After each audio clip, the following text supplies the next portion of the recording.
welcome to my little video about how to use Zoom. Nothing fancy, nothing super professional. We're just going to have a look at the key things you need to know in order to interact with your forthcoming virtual training course from Knowledge Bites. So let's go to the software. So here is Zoom. This is what you'll see when you first open the software, and you'll see I've logged in as a free account, which I guess is what many of you will have. Now, this isn't anything hugely detailed, as I said. We'll just talk through what you need to know. So the first thing to do is to press the join button, and then it will ask you for a code. I seem to be logging in as my wife, but that's fine. Ask you for a code, and here's my code. I've conveniently got it in Notepad. You will have it in your emailed joining instructions from me.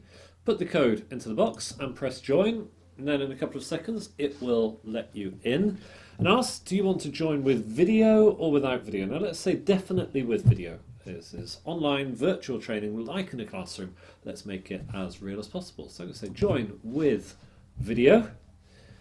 And there you go, it brings you into my waiting room. What I need to do now is to let you in.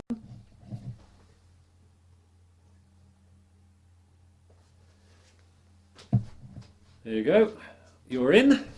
And the meeting is hosted by Paddington Bear. As you can see, I'm going to press join with computer audio because we need to be able to speak. Nice thing about having a 5-year-old house, I have a 5-year-old in the house. I have volunteers to host Zoom meetings for me. So Paddington is hosting a meeting. Let's look at what we have along the bottom. Here's your mute button if needed, if you've got lots of background noise. Here's your stop video button if you have low bandwidth, but hopefully you'll be able to keep it on as you go through.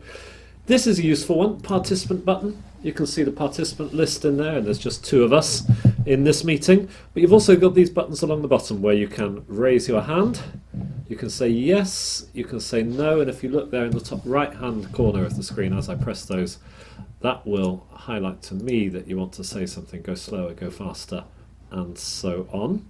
Don't worry about the share button because won't be asking you to share. Oh, you might do actually in the breakout rooms. I'm going to put you into breakout rooms at some point, and you might want to share a whiteboard when you get in there, in which case you press share, and then you choose whiteboard and you press share again.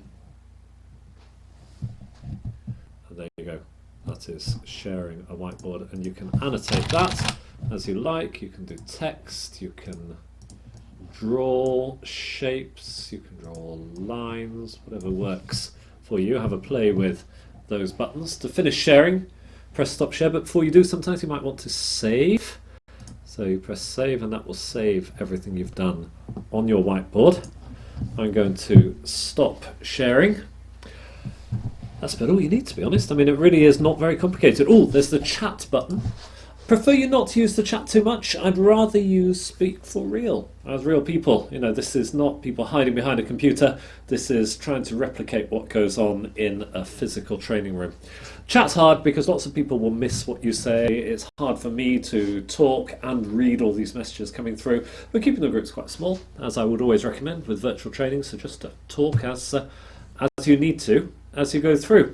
I guess the only other thing to show you is what happens when someone else shares a whiteboard. So let me do that now.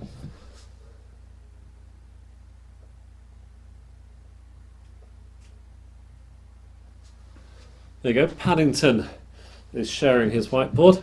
And when that happens, you might want to annotate, and you'll find those tools just at the top here where it says View Options. Click on that, choose Annotate, and then you have those annotations again as you had before. The only other thing to mention, I guess, is the clear button. That will delete everything. That will only delete your things from the whiteboard. It won't delete other people's. So there you go. That's Zoom. That's what you need to know. Do have a little play with it. Do check with your IT team whether you need any permissions in order to install it. Plenty of time in advance of the session. And I look forward to seeing you with your video on the training course. Bye-bye.